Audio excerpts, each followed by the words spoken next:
Hey there, Bi-Conics fans! Welcome back to the AEW Dynamite Duo Review with me, JVL, and, well, you. You're my part of Dynamic Duo.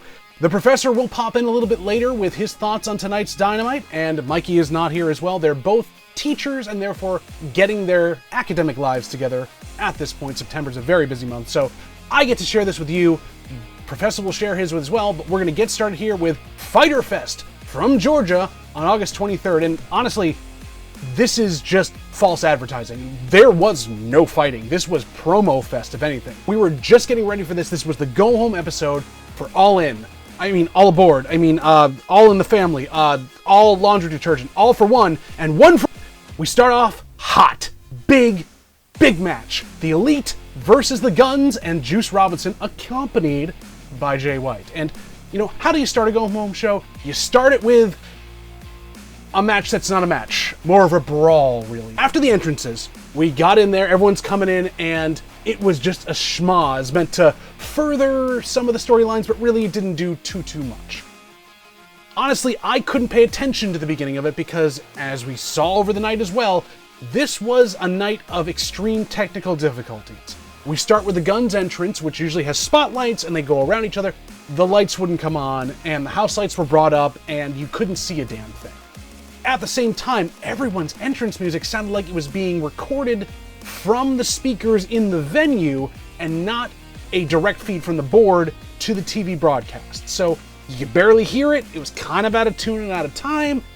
They were just having issues, and I'm pretty sure it's because AEW has sent their A-team over to London to get set up for themselves, and the support staff at the venue and the backup folks they have in the truck just didn't have a good grasp of how to actually make this. This was also on the camera too. The camera lost a lot of things. I'm pretty sure they're getting set for All In. I'll give them a pass at this point, but it was kind of terrible and took me out of it a lot tonight. First off, we get people entering. Juice Robinson lays out the Young Bucks as the Guns are taking people out, and we get our first big bump of the night as Juice Robinson's got a chair. The match hasn't started. Commentary's putting that over. He hits one of the Jacksons and goes to hit him again.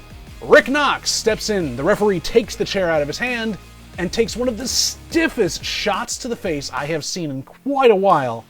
Poor Rick Knox. Great bump, but oh man, buddy, I feel for you. He's out. This is not a match. It's just a beatdown now. We transition to a couple of big spots. We get a tease of two former Bullet Club leaders about to face off in Jay White and Kenny Omega. Couple big knees. Things are starting off hot, and White gets out of there because a Wild Takeshita appears. He casts Iron Fist, goes into a couple things with Kenny, and gets picked up for a One-Winged Angel and gets out of it. This has gone so far down there. There were a lot of other big spots I can't even get into because now we're like, who can save them? Who can even the odds? Who can come down? It's got to be Hangman. It's got to be Ibushi. It's got to be someone they're tagging with at this event, right?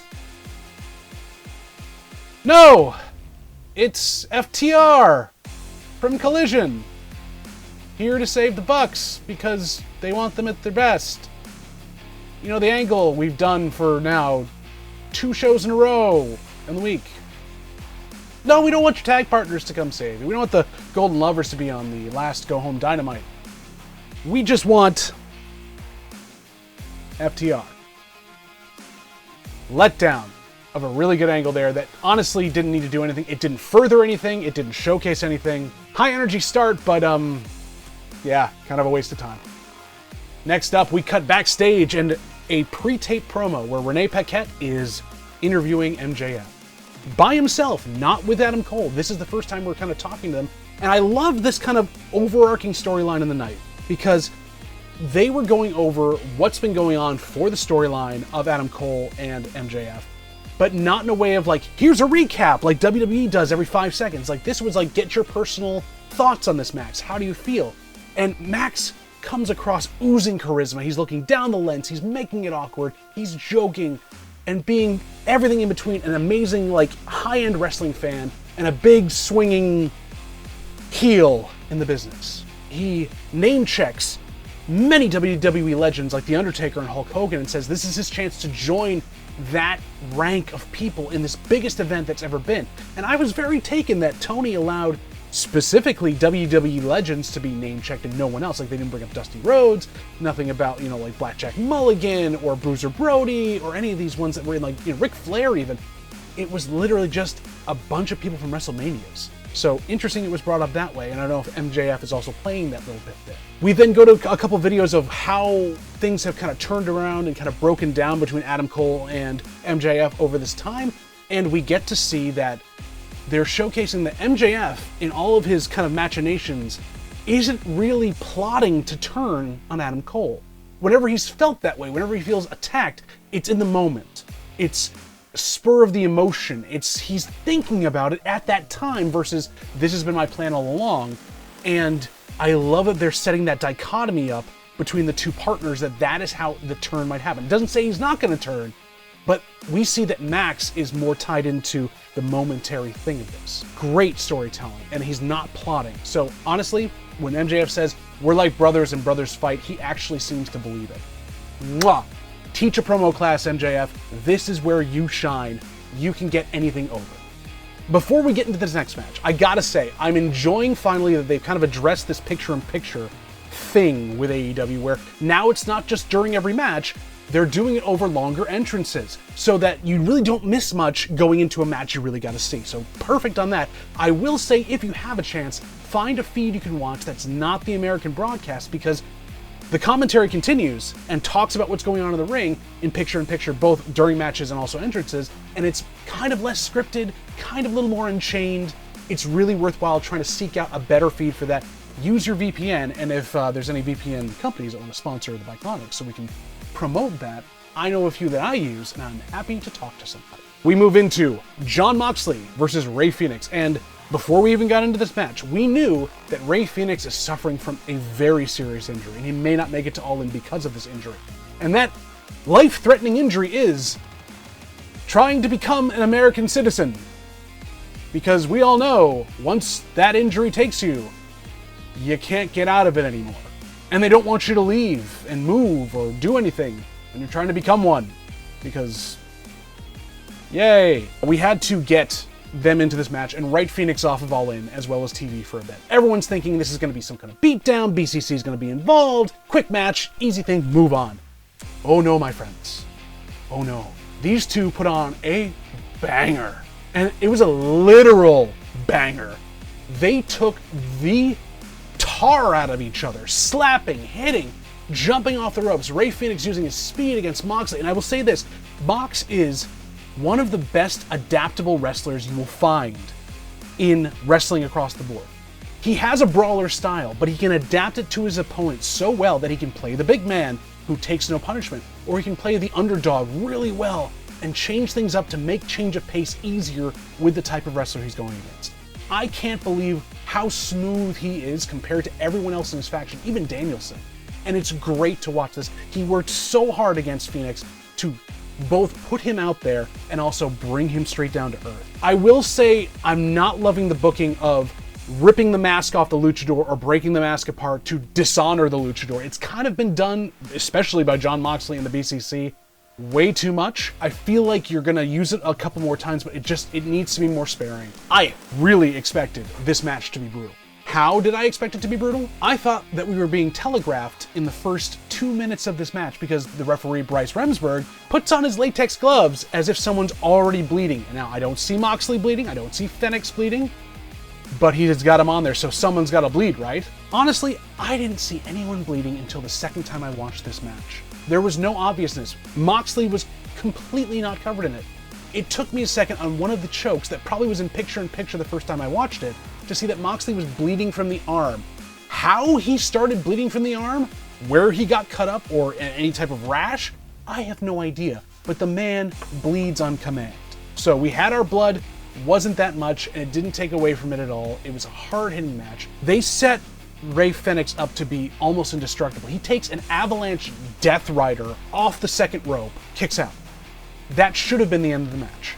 We then do end the match on a choke to get him right down there. You have Fenix kick out of an avalanche Death Rider, but as we get to the BCC beatdown, you have weaker Yuta, that's right, weaker Yuta, he's not as strong or hard as anyone else in the BCC, gently love tap him with a gimmicked tire iron, and that puts him out for good.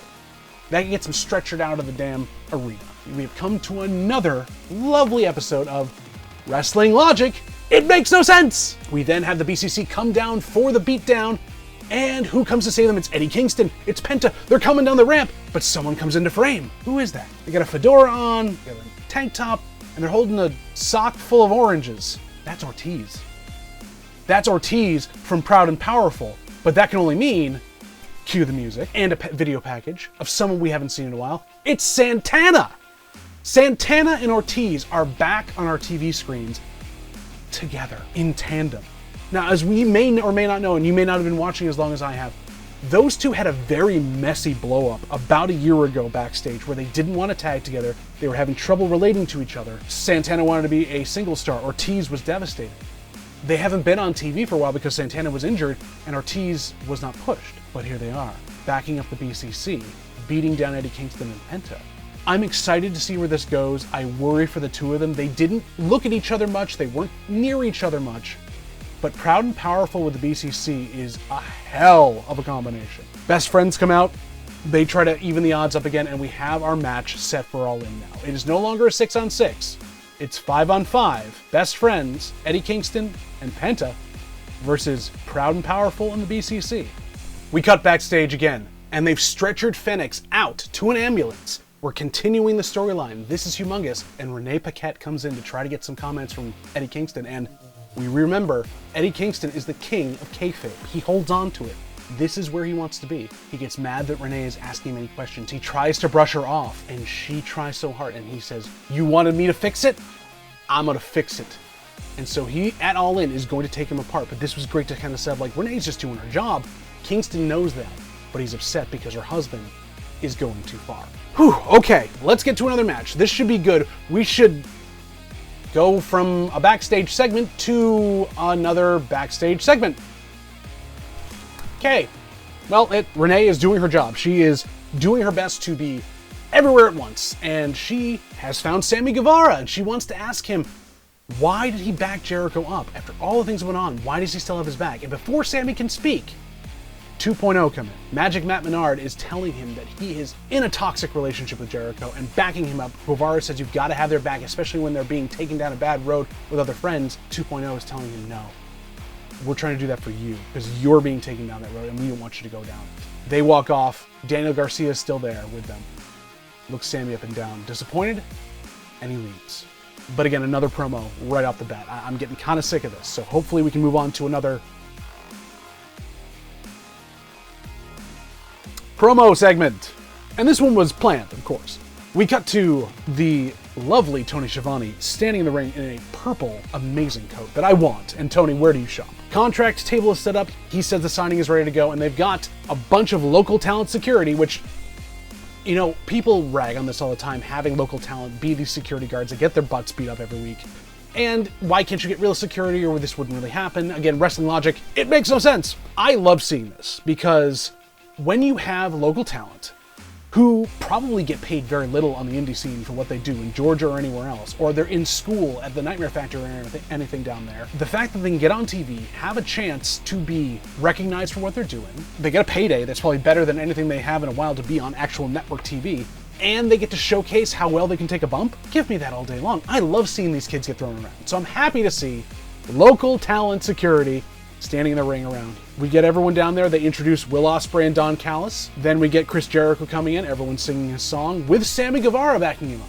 Honestly, we didn't need Don Callis there. He tried his best to further this along, and he got booed out the building, but he didn't need to be there because we come to find out Will Ospreay, on the mic, is a British version of Eddie Kingston. Emotion overriding, out of breath, super intense, and making you love every minute of it. Between his and Jericho's promos in this, I couldn't figure out who's the heel and who's the face in this situation. I know we're supposed to think that Ospreay somehow is the heel because he beat up Jericho, even though Jericho's been a heel for a while. It really doesn't work. But he brings up the fact that he's working extra dates. He's making money for his stepkid that he's going to put through school. I want Ospreay to win, on top of the fact that he's a cocky ass who talks about if he does this, he's beaten Okada, Omega, and Jericho in a 2-month span. And Jericho does the same. When he's against someone on the mic that he can stand up to, Jericho is amazing. He brings up that they were supposed to have a match before lockdown, or during lockdown. And he called Ospreay to make him the man there, but he had to tell him on the line, I know you love the Dynamite Kid, but you're going to end up in a wheelchair like him unless you actually change the way you wrestle. Basically, Jericho had told him, you go too fast, you're too high flying, and your repertoire of moves is land really hard on my neck, land really hard on my neck, land really hard on my neck. Luckily, Ospreay listened to him. He has become a better wrestler in that respect and doesn't go all over the map. But Ospreay took offense to this because, yes, Jericho may have been one voice that had said that, but Ospreay knew what he had to do. They get back and forth there. Jericho brings up again, like, you're not ready for me. I'm going to take you down. I'm going to bring my A game. You better do the same. And a fight ensues. Security gets thrown around. As per usual, Don Callis is getting out of there. The brawl keeps happening, and all I could think watching it was, oh God, somebody get elderly Tony Schiavone out of the ring. He's wandering around like he has dementia, and he's going to get squashed by someone. Tony couldn't figure out how to get out of the ring fast enough. He was trying to say his line. Someone please get in there and save our boy. Don't let Schiavone be squashed. We got it. Had an in-ring thing, but that was a promo. There was a little bit of fighting. We can have some action on the... Another freaking promo! Another! Professor and I are going to go into this probably at some point to showcase how each promo was different. We love the acting in some of them, but honestly, I was bored. And I loved this promo very much because we get a response promo. Renee now is sitting down with Adam Cole. This didn't feel like this was the go-home show of your flagship TV program for Dynamite. This felt like I was watching the kickoff show that WWE does every time, where it's just video package, promo, going to the commentators, video package, no matches. I get that enough with WWE. And that's on the night of the actual thing. Give me something else tonight, please. Loved this promo from Adam Cole. Renee brings up video packaging showing Adam having issues with Max, where they're looking at each other, the cracks in the relationship, and focusing how Adam Cole seems more focused on the titles than he does on Max itself, where Max is still thinking they're friends. People are saying that you're not really friends with him. That you can't be friends with him. And Adam Cole does the best thing that I've seen here. Adam stops the interview. He gets visibly, dramatically upset that people are saying these things and no one gets this. And he rails on Renee and says, this is done, I'm stopping, I'm not going to answer any more questions. Yes. Me think the Cole doth protest too much. Cole is plotting. MJF is reacting. They both want to turn on each other, but it's in a different way. And that is brilliant when you have two tweener heels going for the same thing, supposedly friends, instead of the automatic breakdown that it has to be one person doing it and one person being an idiot. They show the grayness in humanity and how we deal with these things. And honestly, I'm here for it. This is great storytelling. Well done on the booking here, Tony Khan. You could do that with the women's division a lot better, but we'll get to that. Haha! Look at this! A second tornado tag match in a year? They definitely are trying to showcase every different way you can play in Fight Forever. They want to show you every type of game mode you can do. And so we have another tornado tag match. What I'm really here for is Prince Nana. You want the perfect example of what a heel manager is supposed to be? You look at Prince Nana of the Mogul Embassy. Dancing his whole way down the ramp in the way of the talent, taking the spotlight, and then during the match, jacking his jaw toward Nick Wayne's mom, who's in the front row, talking about her dead husband on the ring mics. You can hear him. It is just so good. I love everything about it. Give me more Prince Nana, please. This was Nick Wayne and Darby Allin taking on Swerve and AR Fox in this tornado tag match. Prince Nana is there. And AR Fox, throughout this entire thing, proved what an amazing wrestler he is and what a storyteller he is. Between the aerial maneuvers he came up with and taking from Nick Wayne and everyone else, to the fact that halfway through the match he removes his shirt to showcase that bloody tank top from Nick Wayne again. He's wearing it, not Swerve. He's doing it. He is disgusting. This was such a good match, but if you watch the American broadcast, you saw none of it. Picture in picture, they were out in the crowd at that point, which, again, what are the rules of tornado tag match? Is there distraction? Is there disqualification? Can they go out for over 20? I don't know.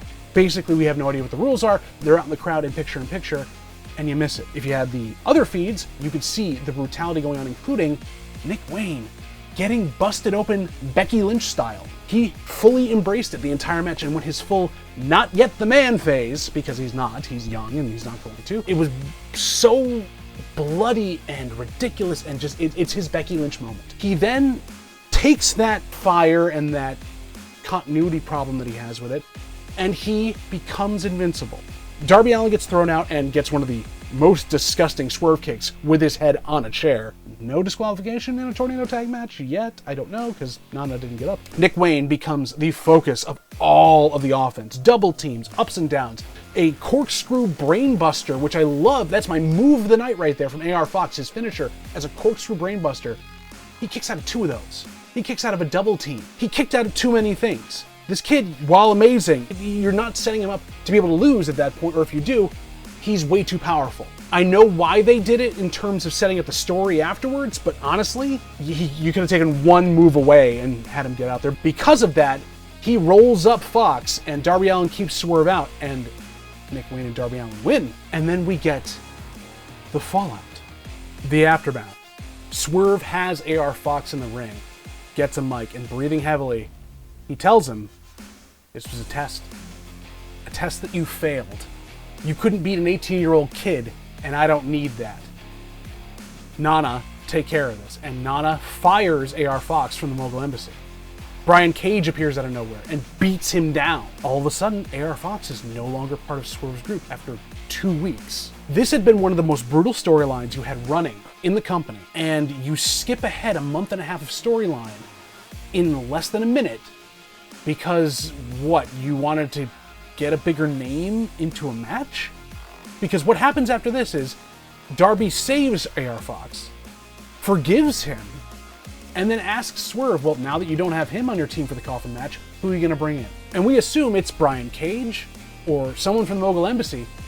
No, Christian Cage and Luchasaurus come walking out, who've been feuding with Darby over the TBS Championship. Or sorry, the TNT Championship.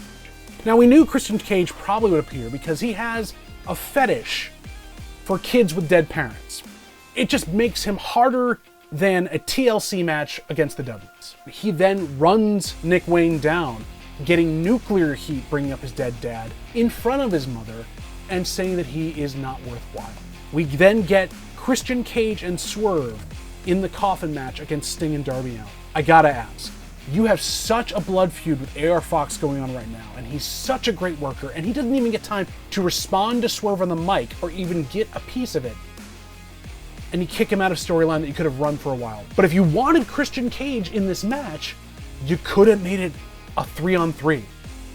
Swerve, Fox, Christian Cage versus Sting, Darby Allin, and Nick Wayne. You have enough tag matches on the damn thing right now, Tony. Why couldn't you do this? It doesn't make any sense. And I understand you wanted to get the nuclear heat of Christian talking about a dead dad, and he's all for it in all parts of his life. I don't understand this. You have a perfect match set up, and you could have had long-term booking, and nothing happened. I think I see the fingerprints of one David Zaslav all over this match as well. We need the biggest names on this thing. We got to do it this way. What do I really know? I'm just a voice on the internet. Sweet crispy Christ. We have our 7th promo of the evening on a night that was ostensibly a festival of fighting. I didn't realize this was the Welcome to My Tony Talk festival. Sadly though, this promo, the participants were some of the best, but we have the problem of let's not write stuff down and instead be real on camera in a taped promo, which didn't work. FTR was there with the Bucks. They had no responses for any of their assertions. They had no way to respond to them about anything at all. They basically regurgitated talking points from a Twitter feud from 5 years ago. And this promo set up nothing. No new parameters of the match, no new stipulation. This was a waste of 5+ valuable minutes that you could have given to other things on this card for letting us know that FTR wants them at their best and this is the rubber match. Honestly, this was the low point of the night for me. But hey, look, there it is! Our David Zaslav Memorial contractually obligated only women's match of the evening. Oh, thank you so much, capitalist idiot lords, for allowing us our generous one portion of women's wrestling in the evening. How you are so generous from the place in your hollowed out husk where your heart once beat, I will never know. We know that Ruby Soho and Sky Blue have great chemistry in the ring. They've been a mentor and mentee. They've worked well on different other shows. Something tonight was off. Something was not right. I could be stressed from trying to go across the world. It could be anything to do with just being in front of a crowd that didn't know what to do with them. They were tentative. They were careful. They were slow. They had to redo a couple of striking spots that didn't really work. And then someone in the back decided this was the match you had to cut for time. You had to cut out Sky Blue's promo at the beginning. They couldn't cut anything else, like the Tornado Tag match they couldn't have cut down. The over-bloated, overbooked Ray Phoenix beatdown couldn't have been cut. Oh, the umpteen pre-taped promos. No. We'll cut the women's match. That's perfect. No one's gonna care. Ruby wins with a Destination Nowhere, and luckily sets up her next feud, so there is some storytelling by looking down the camera lens and signing TBS to Chris Statlander. Hopefully that match goes well and we can bring this back up. But Tony, I'm really done with you both suckling at the teat of WB, who do nothing for you and just want to cut costs, and not booking your most dynamic division in more than one match. You've proven on ROH you can do it. You've done it multiple weeks. When David Zaslaw's not involved, somehow the women flourish. Go figure. You shouldn't be listening to a jerk who can't even pay writers and actors, even though he's making hand over fist money. You're rich enough to not need lizard people money from one of the most corrupt humans in entertainment. Why bow to his whims when you can probably bribe him to go eat babies somewhere else? Allegedly. We stay in the ring. Oh my God, we're in the ring again. We've had a match, we have another one. It's the Acclaimed, and they're in street clothes. They're not rapping, they're not dancing. They want to fight. And they call out the House of Black to come out and give back what they've stolen. Give back the legacy, and they can't. Because we've seen a promo where the House of Black have destroyed the boots. House of Black abides, they come out. Full entrance, darkness, commentary says they can't see. It's 2-on-3. We know this is going to be a beatdown. Brody King pulls off Max Caster's chain he stole and begins to beat them down. They're taking them out. Who can save them? The Acclaim's music then hits, and Billy Gunn, in street clothes, comes down to the ring. Is he as retired as we think he is? I don't know. But he saves them, he gets them out of there, and he grabs a mic. He was a little jerky doing this every time, as old Billy Gunn was. And he brings up the fact that he was okay with retiring. After what Malachi said to him, he could leave the ring. But the House of Black made two mistakes. One, after he left, they hurt his kids. Max Caster, Anthony Bowen. But two, they pissed on his legacy that he left behind by taking the boots, by making a spectacle, and now they're gonna pay. He cuts a promo saying, Daddy Ass is still retired. He's no more. Someone else from the past is coming back, and they don't want to meet him. A badass named Billy Gunn. And I got flashes because if this is what I think is setting up, they're going for the trios titles on a night where they paid tribute to Terry Funk, who died that evening. I thought back to the first match that I'd seen Terry Funk in, which was at WrestleMania 14, when he was Chainsaw Charlie with Cactus Jack in a dumpster match against the New Age Outlaws. Billy Gunn went full on in that match, and I think they're bringing that back now as a tribute to take on the House of Black. We set up that match for All In. That is set up now for the trios titles. Badass Billy Gunn and the Acclaimed versus the House of Black. And I hope he does the same thing he did at another WrestleMania, where he slid into the ring, but was so oiled up that he nearly went all the way across and out. This could have been a shorter segment, could have been a shorter promo, just like everything else before, to give the women more time. So Tony, give the women more time. Finally, we come to our main event, another actual match. No more promos on the night, no more promos, please. We're great, this is Fyter Fest. It's Aussie Open versus the Hardys. This match was never in danger. We knew the outcome of this because honestly, yes, it was for the ROH tag titles, but when you set up Kangaroo Kick and all the other things going on with that, Aussie Open wasn't losing to the Hardys. So this could be quick. We might have a promo afterwards. It'll be an easy night tonight. And the Hardys got in more offense and made Aussie Open look like dweebs more than they really should have.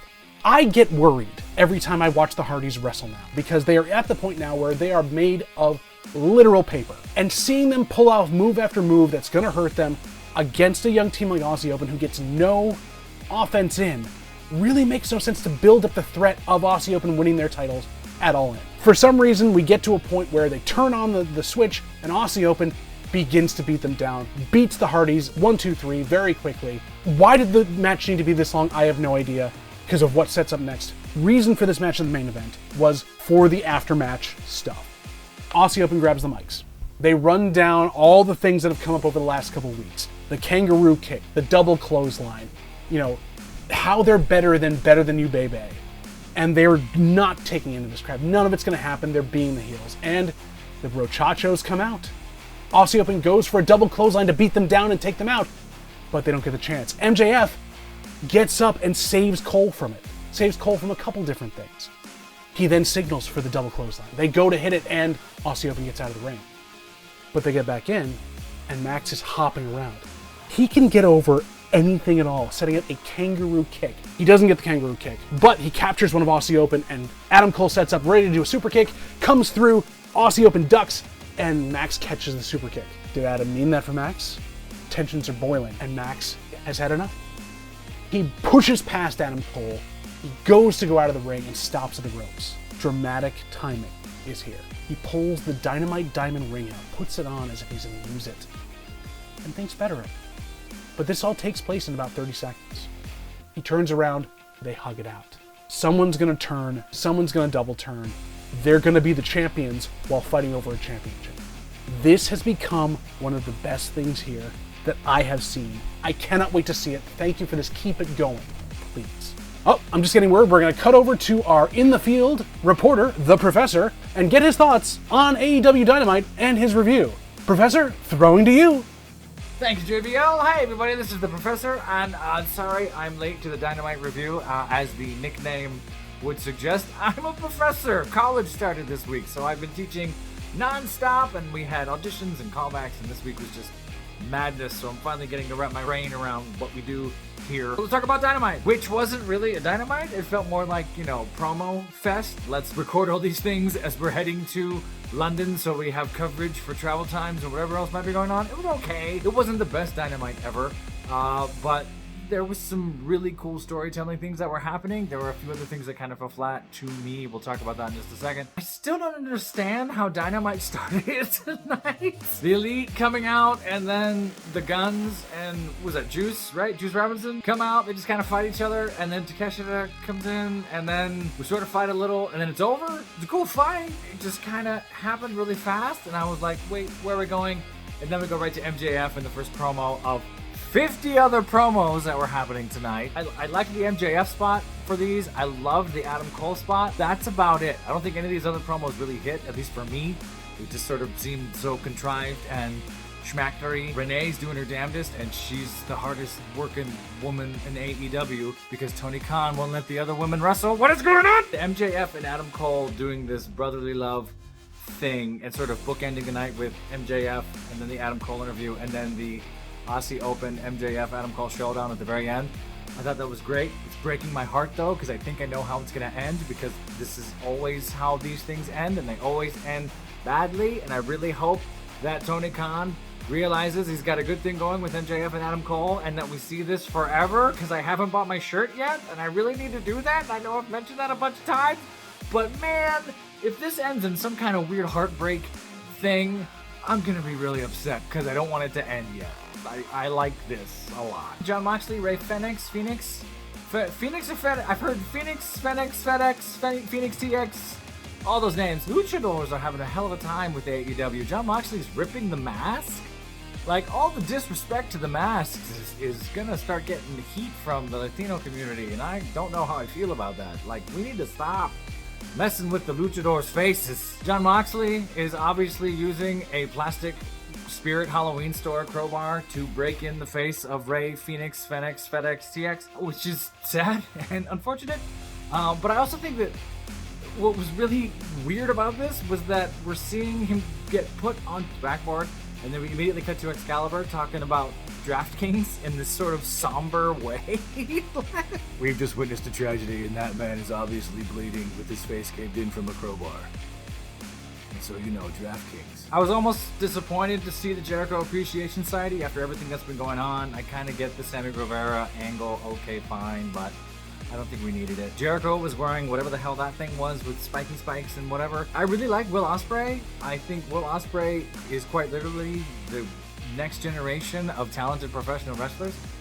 I don't like him on the mic yet. It felt a little forced to me, him yelling at Chris Jericho, which is unfortunate.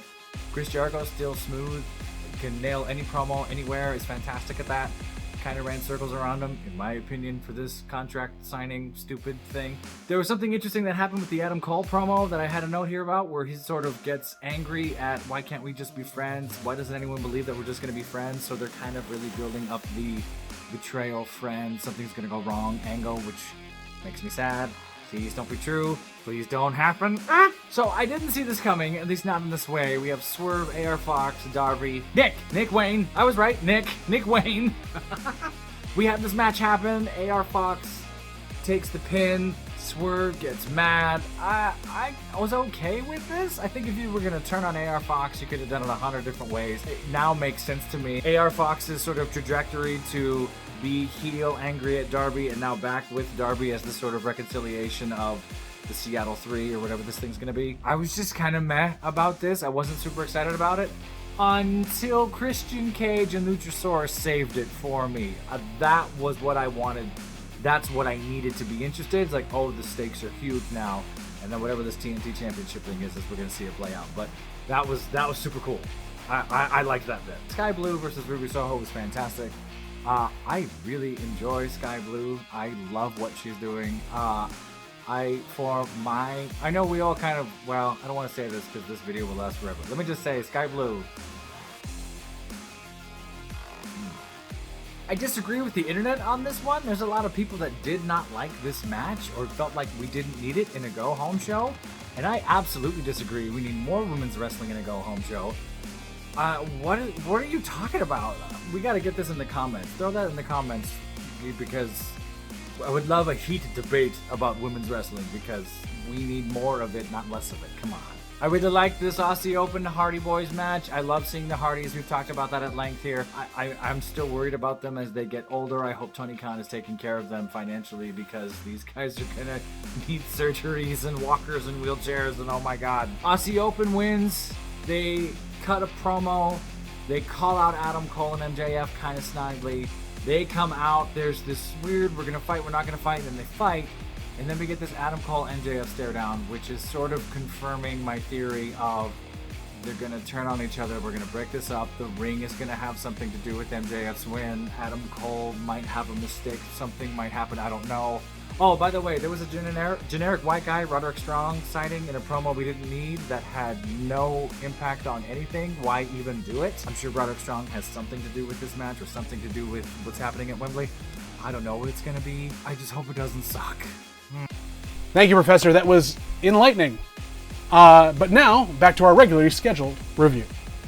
Overall, Dynamite was a lot of talking and really not much action for Fighter Fest, which no one knows what that actually means. Even with the specter of Terry Funk passing away over the whole night, we had no action, no grit, and a heck of a lot of lip service. 4 matches on a 2-hour card. Match of the night was the beatdown of Rey Fenix because there were only 4 matches. Who else did I have to pick from? My moment and my move of the night was AR Fox's Corkscrew Brainbuster because again, it's one of only 4 matches. This would have been a 7-mini rated show. For a go-home show, that's pretty darn good. But between the amount of promos and the misuse of the women again, I'm dropping it a full mini. It's getting a 6. This was supposed to be the go-home show, not the, oh crap, we forgot to fill in all the plot holes that we should have been building for weeks show. I'm hoping that this stretch of pay-per-views and big event shows that Tony Khan has had across all his brands, he can take a break with his booking committee, reassess, and come back at this and say, what did we learn and what can we do better? Booking the women better. Because if he doesn't fix these issues going into the end of the year, I'm pretty sure they're going to have an issue retaining folks after all these big things. Don't listen to David Zaslav. Don't listen to anybody else. And book stuff that fans want to see. But that's what I thought about this. This has been the Go Home Dynamite Show. I've been JVL. You're watching the Bi-Conics Wrestling Podcast on YouTube, BC WrestlePod. You can follow us on socials at BC WrestlePod. You can follow me at the JV Lexicon. But honestly, we just love that you're here, that you're watching, and that you're sharing and talking to us. Drop us a comment, drop us a line, talk to us about wrestling or anything else in your life because we want to know about it. You're Bi-Conic. We're Bi-Conic. And we'll see you next week.